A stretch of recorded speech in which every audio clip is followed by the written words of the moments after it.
Now,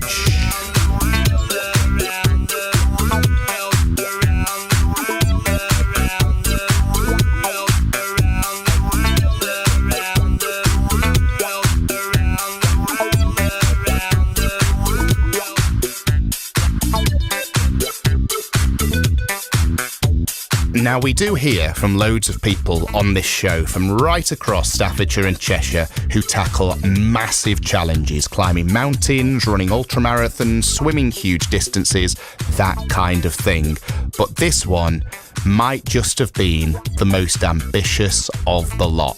Steve lewis-brammer from Trentham decided to cycle around the world on a static bike in his house that is more than 24,000 miles. It's taken him over 4 years to do, raising tens of thousands of pounds for charity, and he finished it at last this weekend. BBC Radio Stoke's Ethan Saunders has been looking at the story for us. Just have a listen to this. A few years ago, I was on holiday, met a guy who ran something called the Million Metre Challenge, which is about completing 1,000 kilometres of activity in a period of time. And when I told people I was doing it, I thought, well, I will have a go for charity and I'll do something that's a bit more challenging. Came up with what's turned out to be a bonkers challenge. That's Steve lewis-brammer, and a bonkers challenge is definitely what he's been up to. He's cycling 40,070 kilometres on a static bike, the equivalent of the, get this, circumference of the entire world. I aimed at a conservative sort of 25 to 30 kilometres a day, which is about an hour on the exercise bike, because I'm doing it with resistance, so it's the equivalent of cycling uphill. And I thought if I aim to do that sort of 5 days a week, it would take me about 4.5 years. The challenge hasn't been without its struggles. The first 10 was all honeymoon period, and you think it's going to be great. And then the aches set in. And you realise how far you've got to go. It's not so appealing to get on the bike and pedal again for another hour, knowing you're only making a small dent each time. And far it has taken him. But I'll let Steve explain where he's been on his static bike. Plotted a virtual course east, heading off from Stoke-on-Trent, gone through Europe and Middle East to Asia, in South America, effectively coming out to the north end of Brazil. Now, nearly 4.5 years later, he's finished, and he says the support of his family is the thing that's kept him going. My wife, I say, apart from putting up with the sound of the pedalling, has put up with the fact that I'm in here in the evenings, I'm in here on weekends, with my kids again. I think they think I'm nuts, but that's nothing new.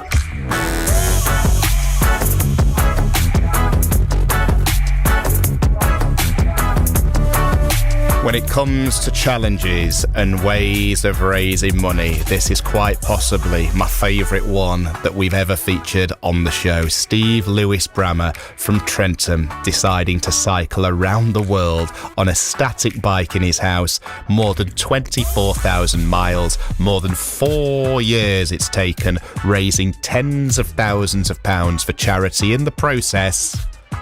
And he's on with us in 90 seconds' time.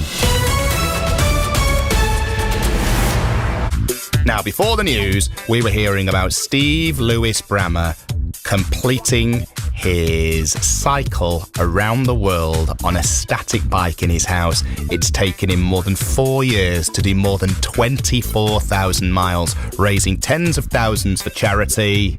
And this is what it sounded like the other day when he finally completed the challenge. 3, 2, 1...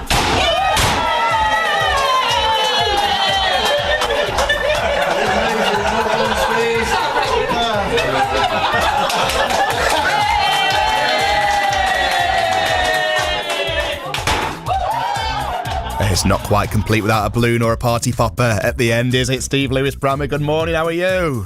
It isn't, Lee. Yeah, good morning. I'm great, thank you. Much better for not being on the bike. I bet, mate, I bet. First and foremost, just listening to the celebrations there, I was going to ask you, how are you feeling? And I imagine that was quite emotional for you to get to the end and get that much support. Yeah, you know, it's a funny thing. I've done virtually all of the challenge on my own. I started in COVID, and that meant I couldn't sort of go anywhere with the bike, because the original idea was I'd take it to public places and I'd cycle quite a lot.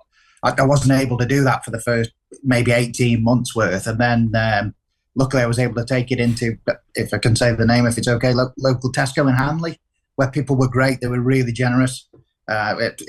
Again, as always, people are Stoke-on-Trent fabulous in terms of donating for things. And then likewise, Santander Bank in Hanley allowed me to take it in.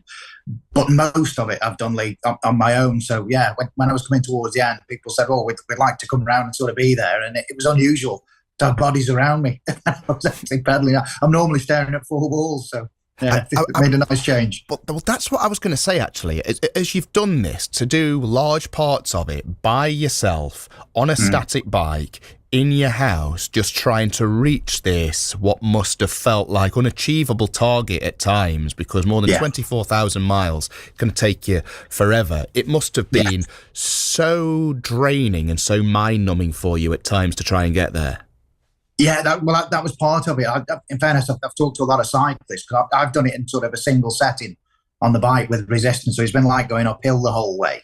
And obviously, if you're a cyclist, you've got gears, and you'll have the odd downward slope, or you'll have a flat area. I didn't have any of that. If you remember sort of riding a bike, or if you ride a bike now, and you hit a hill and you start the climb, it wasn't so steep that I'd got to stand in the pedals, but I'd certainly got to put the pressure in my legs to make the pedals rotate, otherwise they'd just stop. And yeah, after a period of time when you're just looking at walls, it was more mental than it was physical.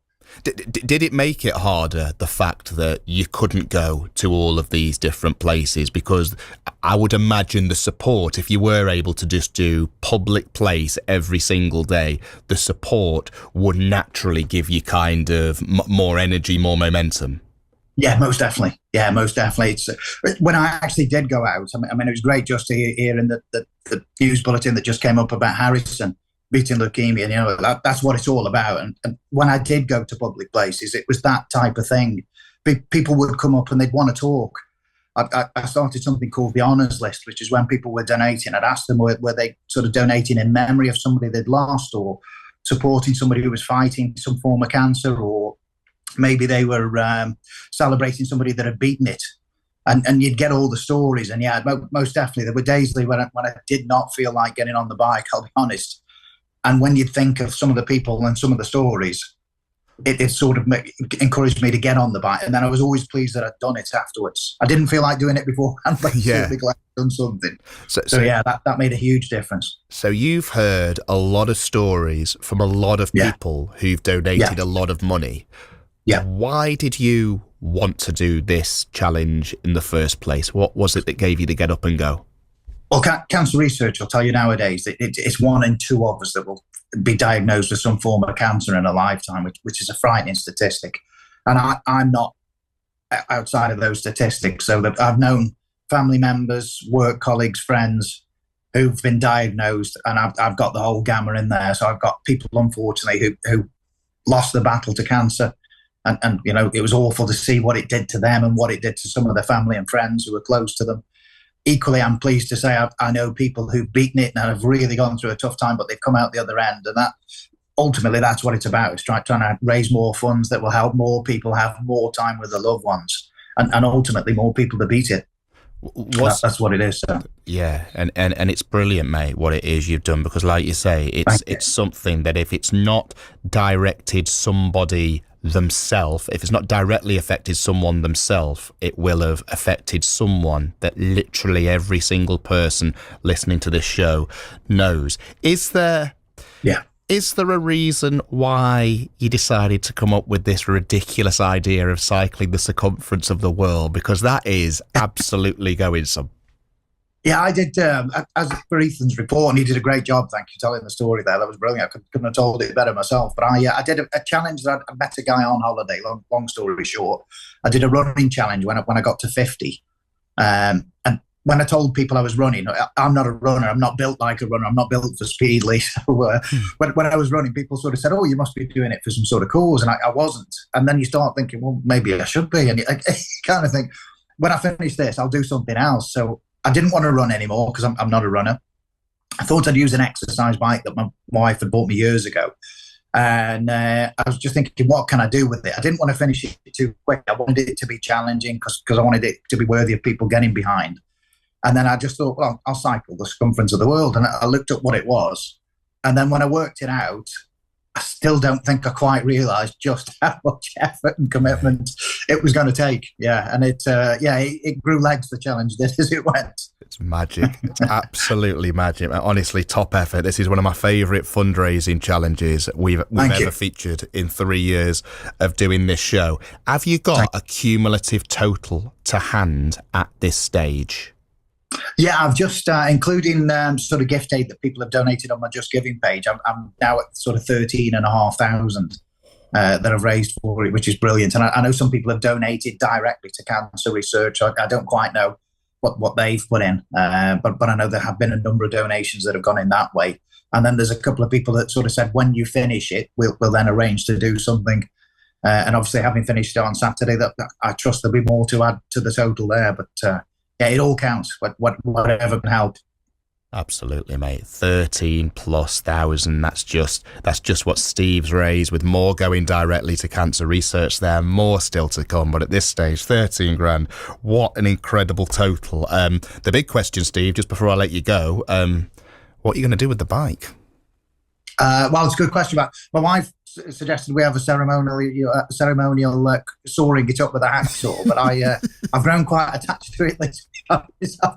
After 4 years and something, it's almost like when you tell people what you do for a living, isn't it? I pedal an exercise bike, so I've grown quite attached. It's been ring fenced off.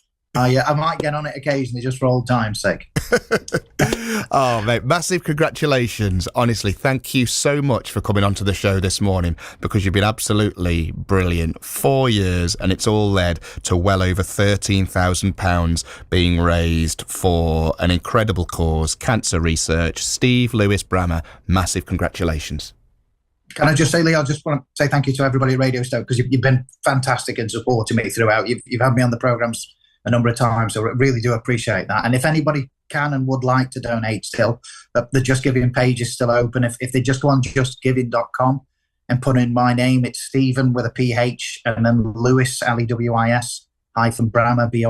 BRAMMER. They'll see the cycling around the world to beat cancer challenge, and if they can donate anything at all would be appreciated. Well said, mate. Well said. Steve, thank you so much. Thank you, Lee. Keep up the good work. Pleasure speaking to you. And you as well. What a guy. He has just cycled the circumference of the world, people. Steve Lewis-Brammer, what a man. 4 years in the making, more than 13 grand raised, and I dare say some sore legs and some sore bum cheeks along the way too. What a nice guy. Right, let's go to the roads at 20 to 9 on a Monday.